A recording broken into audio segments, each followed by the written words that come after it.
Ei, armas. Tead, mis ma praegu avastasin või? Kirjutan siin artiklit, mida olen suunatud kirjutama ja jagama sinuga. Ja järsku plahvatas, täna on ju 6. veebruar. See tähendab seda, et me oleme 8-aastaseks saanud, meil on sünnipäev.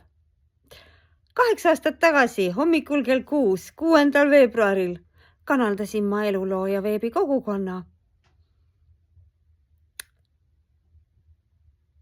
5 aastat tagasi olin ma suunatud seda päriselt looma.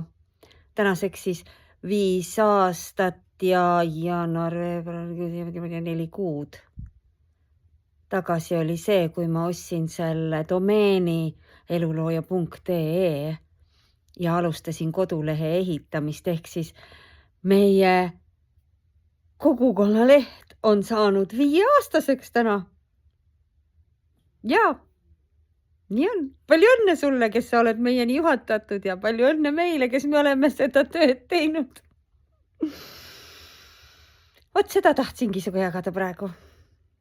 Imelist päeva sulle ja järgmise korrani.